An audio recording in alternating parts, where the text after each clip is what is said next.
Je suis Laurie Choleva, je suis animatrice télé, mais je suis d'abord et avant tout une maman. À chaque épisode, je pars à la rencontre de célébrités, acteurs, écrivains, réalisateurs pour découvrir leur quotidien de parents. Vous écoutez Parents d'abord.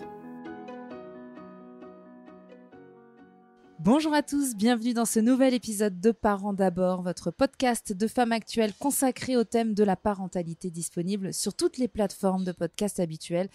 Alors j'ai le plaisir à chaque fois de recevoir des personnalités qui se confient sur leur quotidien de parents. Aujourd'hui à mes côtés, un grand athlète, l'un des judokas préférés des Français, le plus titré de l'histoire et surtout l'une des personnalités préférées des Français, homme politique engagé. Merci David Douillet d'être mon invité. Bonjour. Je suis ravie, on s'est jamais rencontrés jusqu'à présent. Non, mais voilà, c'est bien. Voilà, on a un podcast pour ça. Ben oui, c'est ça. J'avais hâte de vous rencontrer. Je le disais, je crois que vous avez été 2 fois personnalité préférée des Français. Oui, sans doute, ouais. Mais enfin, ouais. Enfin, j'ai un peu de mal avec ça parce que je trouve que c'est pas, ouais. À l'époque, j'avais eu l'immense honneur de rencontrer l'abbé Pierre. On avait fait une interview croisée pour ces raisons-là. Et je me suis tellement senti petit, vraiment un petit garçon par rapport à ce qu'il a fait, par rapport à sa vie, par rapport à son engagement, que je trouve que c'est pas tellement justifié au regard d'un personnage comme celui-là.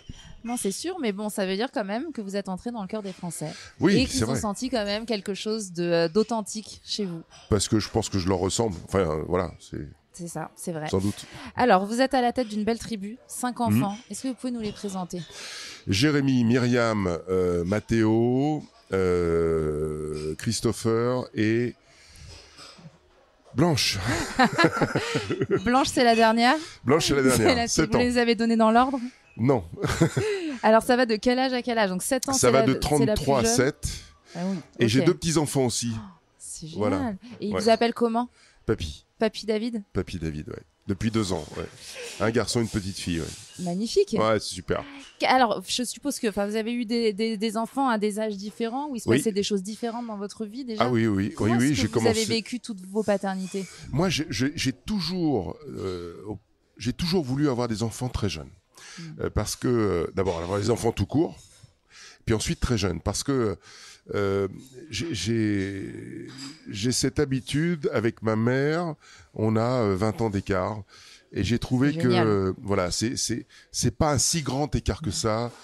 Voilà, et c'est pas le même type de relation quand on a un trop grand écart.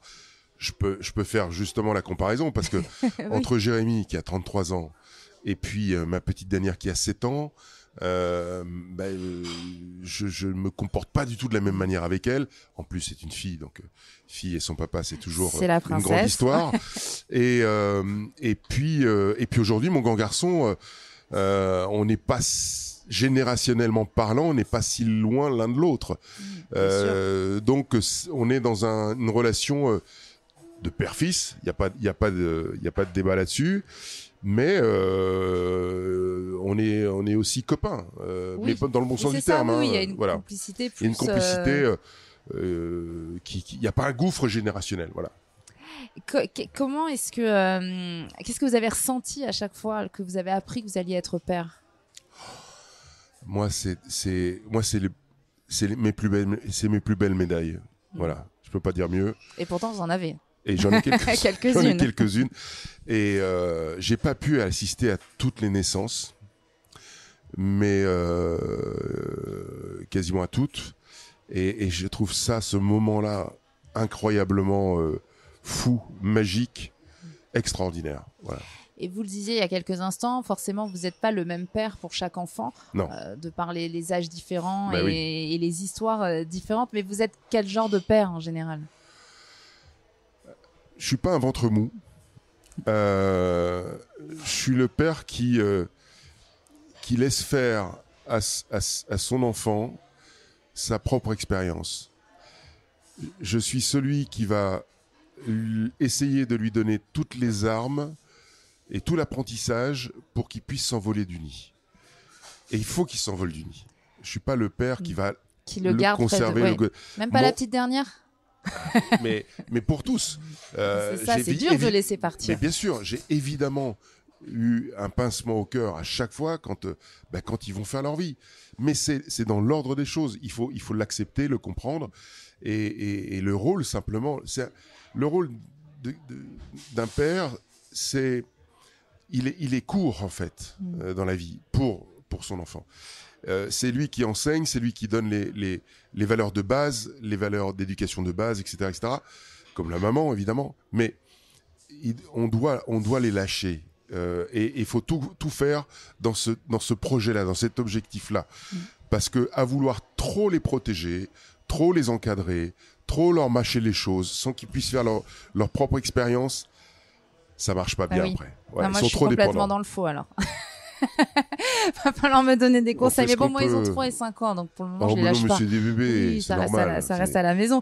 Vous en avez combien encore à la maison? Juste la petite blanche? Non, j'en ai 3. Parce que j'ai mes 2 belles-filles. J'ai Agathe et Romane, qui ont respectivement 12 et 16 ans bientôt. Et je me comporte... Alors, ils ont leur papa, qui est un formidable papa d'ailleurs, que je connais bien, et il les éduque parfaitement bien.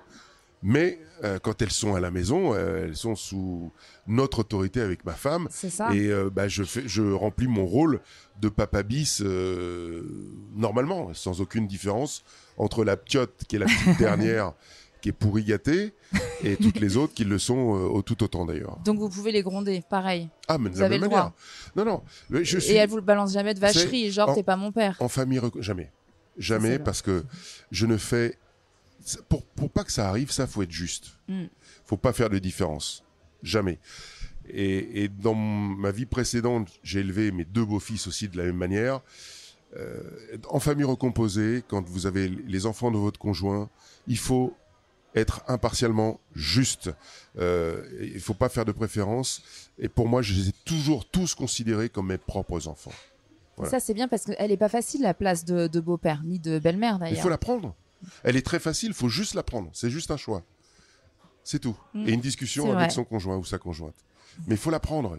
C'est pas facile quand on la prend pas. Mais quand on dit dès le départ, tu sais, là, moi, je suis le beau-père, on s'aime, on vit ensemble, très bien. T'as tes 2 enfants, mais la règle, elle est la suivante. Et dès le début, quand on est sous le même toit, on est tous les 2. Alors, qu'est-ce qu'il y a comme règle alors, sous votre toit? Qu'est-ce qui est important pour vous? Il y en a plein. Il y en a. Ça va de la plus petite règle jusqu'à celle de Romane qui a 16 ans, elle commence à sortir, avoir des petits copains, etc. Faut cadrer les choses, faut cadrer les horaires de sortie, faut cadrer les aléas, les allées-venues des petits copains et le dernier en date, je l'ai pris pour un livreur de beurre. Enfin, voilà. Non, mais faut être conscient de ce qui se passe. Faut pas leur raconter l'histoire. Il faut leur expliquer ce qu'est la vie, expliquer ce qu'est la sexualité, les pièges de la vie, la drogue, etc., etc. Faut dialoguer, ouais. Il faut les avertir. Ils sont pas en sucre. Oui. Faut leur vous dire la dialoguez vérité. beaucoup avec vos enfants, les 5? Tous, tout le temps. Ils font quoi d'ailleurs comme études ou comme oh là boulot? Là, j'ai tout. J'ai un basketteur pro qui a repris ses études et qui fait de l'immobilier. J'en ai un qui a un master de je ne sais quoi. J'ai rien compris en un truc compliqué. Marketing digital de je sais pas quoi. Enfin, ça a l'air très bien. J'en ai une qui est sage-femme. Et puis la dernière qui est au CE1. Voilà. Oui, donc elle sait ce qu'elle veut faire plus tard, la dernière? Alors, ça passe de coiffeuse à enseignante, ça dépend des jours. Ouais. Voilà. Bon, ou princesse, peut-être. Peut-être aussi, oui. Qu'est-ce que ça a changé dans votre vie de devenir père? Tout. Le jour où je suis devenu père, et à l'époque, j'étais athlète de haut niveau, donc quand tu es athlète, tu es très centré sur toi, tu es assez égoïste dans ta vie. Ça a tout changé. Le jour où je suis devenu papa de Jérémy, tous mes combats, au pur sens du terme, je ne les faisais plus pour moi. Je les faisais pour lui sûr. et pour la famille. Voilà, c'est le ciment de la famille. C'est comme ça. Qu'est-ce que vous avez gardé de vos parents? Je crois surtout de votre mère, que vous aviez envie de transmettre à vos enfants. De ma mère, pas grand-chose, puisque j'ai été élevé par ma grand-mère. Donc ça, on va mettre ça de côté. De votre grand-mère, alors? Mon père, je l'ai connu qu'à 27 ans. De ma grand-mère, c'était mes grands-parents. Mon grand-père est mort très tôt, j'avais 11 ans. Donc j'ai été élevé par ma grand-mère. Ma grand-mère, qui n'avait pas fait beaucoup d'études, était une femme de travail, de rigueur, de justice, d'honnêteté, de sincérité, et dur, mais la dureté, c'est de l'amour, en fait, quand Elle on est était parent. dure. Oui, parce que c'était de sa génération. C'était une autre époque où il y avait pas beaucoup de câlins, il y avait pas beaucoup de bisous, il y avait pas beaucoup de tout ça. On témoignait l'amour autrement. Mais voilà, les actes d'amour sont ceux de la protection, ceux de l'interdiction dans certains cas. Et les enfants en ont besoin. Et les enfants en ont besoin. Moi, je l'ai vu quand j'étais prof de judo. Je voyais arriver les gamins en début d'année et je repérais tout de suite ceux qui avaient des problèmes à la maison. Tout de suite. Et j'avais pas besoin de voir les gosses, il suffisait de regarder les parents. C'est vrai ? Ah, c'était dingue. Et ces gamins-là, il y en avait 4 ou 5 parcours, étaient des gamins dont on s'occupait pas ou peu, avec des parents qui acceptaient tout, qui laissaient tout faire, pour un souci de tranquillité probablement, mais oui, c'est qui se souvent désengageaient de la difficulté de l'éducation. Et donc ces gamins-là avaient des parents avec un ventre mou. Et c'est pas aimer ses gosses que d'être comme ça, je trouve. Et vous les encadriez plus que les autres, ceux-là ? L'activité, l'art martial, le judo, où c'est très cadré, où lorsqu'il faut dire bonjour, saluer son partenaire, pas son adversaire, son partenaire, le considérer, l'écouter, se mettre dans les meilleures dispositions pour qu'il puisse apprendre la bonne technique. Parce que si t'es pas dans les bonnes conditions, si tu te places pas bien, t'es pas généreux avec lui, le type en face de toi, il apprend mal ou la personne apprend mal. Donc il y a pas ce phénomène de donner-recevoir. En un trimestre, on règle le problème. Ah oui, mais ça véhicule des valeurs qui sont essentielles. Et ces mêmes pour la parents venaient me voir enfant. en me disant, mais qu'est-ce que vous lui avez fait ? Il a changé du tout au tout. Il dit bonjour, il dit au revoir, il dit merci. C'est incroyable. Je dis, bah oui, il a un cadre. Vos garçons, ils font du judo ? Ils en ont fait pour certains, mais pas tous. Je les ai laissés faire ce qu'ils voulaient. Enfin, ou vos filles d'ailleurs. Alors, j'ai toujours oublié, oui, bien sûr, je les ai toujours obligés à pratiquer une discipline sportive, parce que c'est important dans l'équilibre physique, mental, et puis des valeurs, mais je leur ai toujours laissé le choix. Comment est-ce qu'on fait pour concilier justement une vie d'athlète et une vie, oui, c'est ça, et une vie de parent. C'est compliqué, on n'est jamais là. On est toujours parti à l'étranger, on est toujours parti en stage à droite, à gauche. Vous l'avez mal vécu, ça ? Oui, bien sûr. Et d'ailleurs, c'est une source de motivation. Voilà, il faut que les absences aient un sens. On est obligé de ramener la médaille. Oui, exactement. Et on se doit d'aller au plus profond de soi pour justement pallier à ce manque. Ce qui fait que ça oblige à lorsqu'on est là, à être très qualitatif, à être présent. Parce que moi, j'ai des copains qui ont des jobs normaux, et je les vois, ils sont là, mais sans être là. Ils s'occupent pas de leurs gosses, ils sont devant la télé avec des PlayStation, etc. Ils font rien avec eux, ils vont pas jouer au ballon, ils partagent rien, pas grand-chose. Et je me demande si ça se joue pas là, quoi. C'est la qualité du temps passé qui est le plus important que la quantité. Je suis d'accord, ça sert à rien de rentrer à 18h si c'est pour s'il se passe rien. Pas donner le bain. Exactement, exactement. Être un homme politique et parent en même temps, est-ce que c'est difficile ? Galère, c'est la même chose.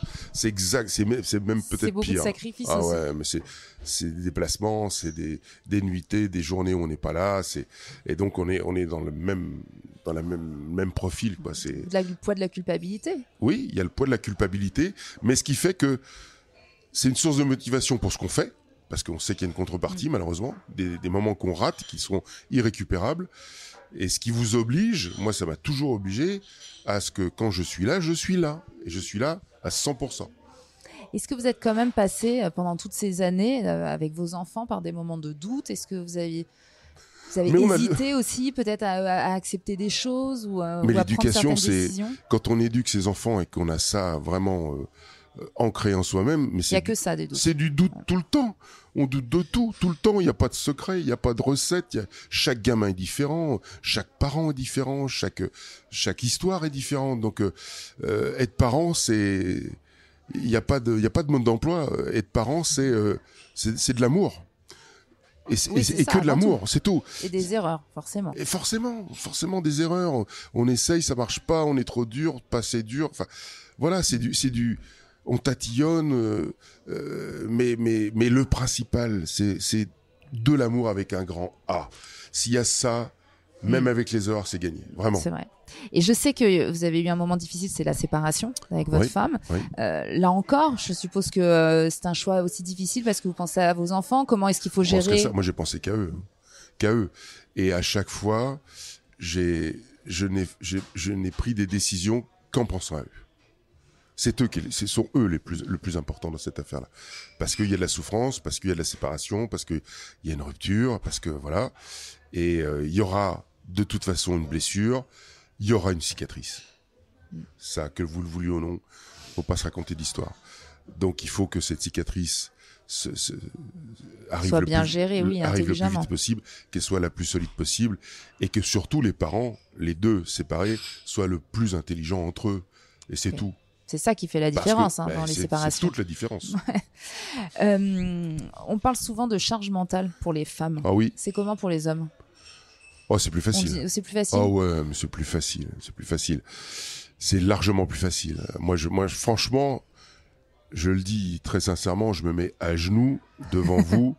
Vous êtes incroyablement patiente, incroyablement polyvalente, incroyablement plus efficiente dans bien des domaines. Alors même si aujourd'hui on arrive à un partage des tâches qui commence à rentrer dans la culture française entre autres, c'est vrai, et dans les jeunes générations, donc ça commence à s'alléger pour les femmes, mais aujourd'hui les femmes travaillent, les femmes ont des carrières, etc., et en plus elles sont mamans. Et moi, vous pouvez faire ce que je veux, je peux pas donner le sein. Ça, non. Voilà. Non. Ça fait une vraie différence. Alors, je peux donner le biberon, je l'ai fait avec des tireuses. Bon, c'est pas toujours pratique. C'est ça. La conservation, c'est pas simple non plus. Le bébé qui prenne la tatine au lieu de sein, c'est pas simple non plus. C'est assez rock'n'roll. Mais bon, voilà, il y a des choses, malheureusement, que voilà, on peut pas faire. On peut pas déléguer. On peut pas déléguer. Mais la charge mentale, elle est bien plus forte. Et puis, cet instinct maternel, on peut pas comparer les choses, mais il y a une inquiétude de la maman. La maman est beaucoup plus dans le détail, dans la finesse, donc ça la rend beaucoup plus inquiète, il y a beaucoup plus de torture pour la femme. ça c'est sûr. Ah bah je confirme à 100%. Nous on dit bon allez, ça va aller, là va comme je te pousse, il tombe c'est pas grave, on met un peu d'eau, un pansement c'est bon. Mais c'est bien, c'est ça aussi qui fait l'équilibre pour les enfants. Il y a un équilibre qui se fait, c'est sûr. Ils disent quoi de vous, vos enfants? Vous le savez? J'en sais rien. Je sais pas. Quel est le plus beau compliment qu'ils pourraient vous faire? Le plus beau compliment, ils me le font tous les jours en SMS. Je peux vous montrer mon portable, il est là. C'est un je t'aime papa. Même à 33 ans. Ah bah oui. Voilà, ça il n'y a pas besoin d'en dire plus. Vous dites je t'aime facilement. Tout le temps. À mes enfants, tout le temps. Mais parce que c'est vrai, je les aime tous. Mais oui, voilà, je les aime d'amour. Je les aime voilà, c'est mes tripes, c'est ma meute, c'est ma vie, c'est comme ça. Je lisais une interview de vous récemment suite à des déclarations de Gaël, mon fils, qui lui a déclaré que c'était compliqué, justement, on en parlait il y a un instant, de concilier la vie de tennisman et de famille. Vous avez dit effectivement que c'est vrai et que vous le comprenez, mais qu'il n'avait pas le droit de se plaindre. Non, parce que c'est une chance. Déjà d'être parent et d'arriver à un haut niveau. J'ai pas dit dans ce sens-là. Je l'ai dit, t'as pas le droit de te plaindre parce que t'as fait un choix. Et une fois que t'as fait le choix, t'y vas, quoi. Tu vas pas pleurer et pleurnicher derrière. C'est dans ce sens-là que je dis. Bien sûr. Voilà. Parce que si tu pleurniches derrière, ça va se sentir. Les enfants vont le sentir, ta femme va le sentir. Et tout le monde va en prendre un peu pour ça. Pour sa part, tout le monde peut culpabiliser à tort parce que c'est ton choix quand même au départ. Voilà, c'est pas leur choix à eux. Tu leur imposes un choix, donc tu vas pas non plus les faire culpabiliser. Non, ils y sont pour rien les enfants. Exactement. Qu'est-ce que vous faites aujourd'hui que vous ne faisiez pas avant? Dans votre rôle de papa, par exemple, ou dans le quotidien, ou justement pour alléger votre femme, parce que je lisais aussi que vous avez dit qu'aujourd'hui vous aviez plus de temps pour vous impliquer à 100% et pour un peu plus décharger votre femme. Bon, tout ce qui est lavage, c'est toujours pas au point. Ça, c'est repassage non plus, c'est toujours pas au point. Pour le reste, moi, même quand j'étais plus jeune, j'ai toujours changé mes enfants, je me suis toujours occupé. En revanche, la nuit, j'arrive pas à me réveiller. C'est compliqué. Ça, c'est bizarre. Bon. Et pourtant, lorsque j'étais seul avec eux, je me réveillais. Bizarre. T'as le choix. Bon, voilà. Aujourd'hui, ce que je fais de plus, je m'inquiète moins. J'ai plus de recul. On a 14 ans d'écart avec ma femme. Et là, je les vois parce qu'elle s'inquiète de choses qui sont pas très importantes. Alors, je la laisse s'inquiéter un petit peu. Puis à la fin, je lui dis, mais c'est pas grave. Laisse courir. On s'en fiche un peu, quoi. Pas très important. Est-ce que vous êtes organisé? Moi, très mal. Très mal, mais je fais de vrais progrès. Si j'ai les enfants à gérer le soir, ça m'arrive, assez souvent d'ailleurs. Tout ce qui est devoir, douche, dîner, on n'a pas trop les mêmes horaires. Forcément, et c'est pas forcément dans le même ordre. Mais bon, les devoirs, faut pas les faire à minuit, hein, sinon c'est pas efficace. Ça. Alors voilà, c'est ça, c'est là où je dois faire des progrès. C'est-à-dire que moi, ma femme, elle est très cadrée. Bon, voilà, ça arrive, collation, devoir, douche, préparation du repas, dodo. Bon, c'est très clair. Moi, la petite histoire avant le dodo. Ah oui. La lecture, souvent les lectures. C'est ça. Mais maintenant, elle sait lire, donc ça va. Mais c'est surtout les câlins. Alors là, les câlins dans le lit, parce qu'on se couche à peu près à la même heure. C'est très bien d'ailleurs. On fait pareil chez nous. Voilà. Et alors, en revanche, je conseille à tous les lombalgiques dont je fais partie, les câlins dans le lit, il y a le revers de la médaille, c'est qu'après, il faut les porter quand ils sont dormants dans leur lit. Oui. Et là, ça, c'est vrai. Je vais même écrire un bouquin là-dessus sur la position idéale pour éviter de se flinguer le dos le soir, parce que ça m'est arrivé assez souvent quand on porte sa gamine dans son lit. C'est vrai ça. C'est vrai. Ça, on est cassés en deux, ils sont là. Moi, je le fais faire par mon mari. Hein. Oui, voilà. Il s'endorme dans mes bras, je prends les câlins et il me met dans le lit. Bon. Ça, c'est un bon partage des tâches. C'est ça. Mais des fois, moi qui ai mal au dos, je peux vous dire que le matin... bref. On va parler un peu de votre actu, puisqu'il y a les Jeux Olympiques qui arrivent à grands pas. Qu'est-ce que ça vous fait d'ailleurs quand vous entendez les 3/4 des Français râler? Je me dis qu'ils ne changent pas. Parce qu'on n'est pas le seul pays à ne pas se réjouir d'accueillir les Jeux Olympiques. Ouais, mais ça va venir.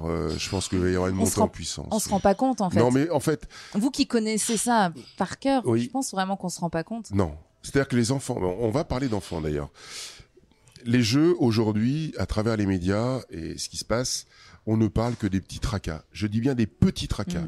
Le prix des billets, c'est un petit tracas. Faut arrêter les conneries. À Londres, les prix des billets étaient aussi chers. Voilà. On découvre que organiser la plus grande compétition du monde, ça a un coût. Tu parles. La belle découverte. Bon, mais c'est vrai que mais il y a beaucoup de billets où c'est pas cher du tout. Mais ça, personne n'en parle. Hein. Et il y a la plus grande majorité des billets qui sont tout à fait accessibles pour tout le monde. Mais on parle que des plus chers. Bon, ça, je mets ça de côté. Les problèmes des tracasseries de transport, etc. J'en conviens. Mais c'est pas possible. Les gens ne voient que le petit bout de la lorgnette, que devant leurs chaussures. Les Jeux, c'est un boost culturel de 30 années dans le domaine du sport, minimum. Ça veut dire quoi? Ça veut dire que demain, des gamins vont rêver, vont avoir envie de faire du sport grâce aux Jeux Olympiques. Peut-être grâce à leurs parents qui sont devant la télé. Et grâce à ça, ces gamins-là vont peut-être pousser la porte d'un club, quel qu'il soit, et ça changera leur vie. Je vous le dis, ça changera leur vie. Inscrivez vos enfants au sport, inscrivez vos enfants dans des clubs, faites-leur faire et laissez-leur le choix de la discipline. Mais tout ce qu'ils vont apprendre, ça va les structurer sur des valeurs qui vont les aider toute leur vie. Moi, aujourd'hui, à 55 ans, et je mets de côté les médailles olympiques, tout ce que m'a appris le sport, je m'en sers tous les jours. Voilà, dans mes rapports aux gens, le respect, l'écoute, la compréhension, l'ouverture d'esprit, le fait de pas juger trop vite, prendre du recul, savoir se contenir, savoir se contrôler, etc., etc. Tout ça.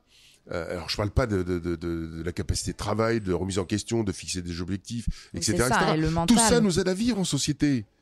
Et c'est pas à l'école qu'on l'apprend, je suis désolé. On l'apprend tout de suite, immédiatement, lorsqu'on pousse les portes d'un club. Donc les parents, Voilà, c'est important. C'est même un devoir quand on voit tout ce qui se passe aujourd'hui à l'école, justement, exactement. Toute la violence, le harcèlement. bien sûr. À l'école, et on se fait tuer à l'école. Il y a des types, des gamins qui se poignardent entre eux. Enfin, mais mettez-leur un ballon. Si t'as un différend avec un autre gamin, évidemment, ça arrive tous les jours. On n'est pas tous d'accord. On s'engueule. On est des humains. Mais faut pas que ça se traduise avec un coup de couteau. Ça peut se traduire à travers un match de foot ou un match de rugby ou un match de tennis, de ce que vous voulez. Oui, c'est un exutoire, le sport. Bien sûr. Et ça permet ça, c'est vrai. Donc vous allez être ambassadeur officiel. Vous êtes ambassadeur officiel Paris 2024. On va vous retrouver sur RMC Sport le samedi et le dimanche dans les Grandes Gueules et consultant sportif aussi pour BFM notamment. Vous êtes dans quel état d'esprit là? Moi je suis heureux. Vous comptez les jours? Je suis heureux parce que moi je suis heureux. Je suis pas, je suis heureux pour tous les athlètes français parce que ils ont une chance. J'espère qu'ils s'en rendent compte. On va avoir combien de médailles? C'est rien. Si on arrive à se situer dans le haut du panier des nations, ce sera déjà bien. Mais je suis heureux pour eux et je suis heureux aussi pour mon pays, pour tout ce que ça va laisser à mon pays. Je suis heureux pour les futures générations. Et je suis heureux parce que ça peut être un booster pour structurer sociétalement parlant et socialement parlant notre pays qui en a bien besoin. Voilà. Je prends toujours l'exemple et je le répète, je m'en fous si je radote. Le village olympique, c'est l'endroit le plus important des Jeux Olympiques. Pourquoi? C'est pas les sites de compétition. Il y a 10 000 athlètes qui vivent ensemble pendant 15 jours.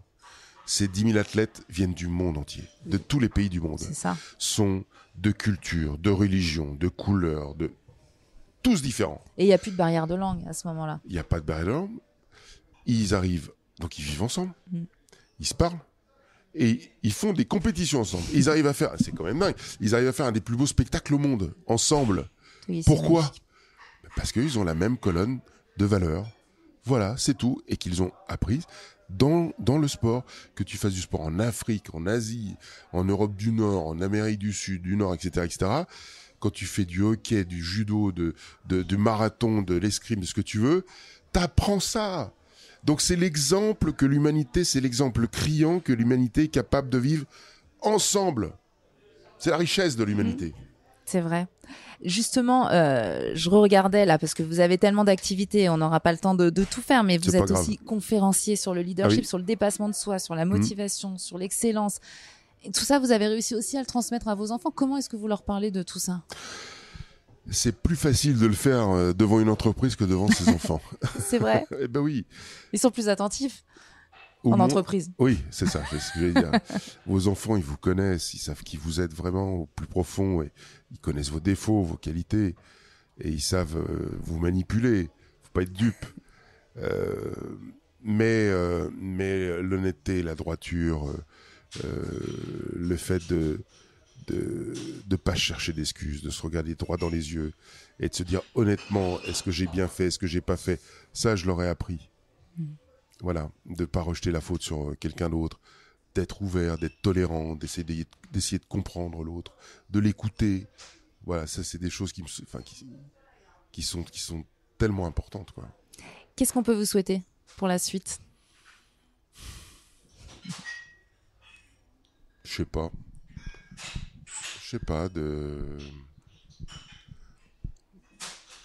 que ça s'arrête jamais.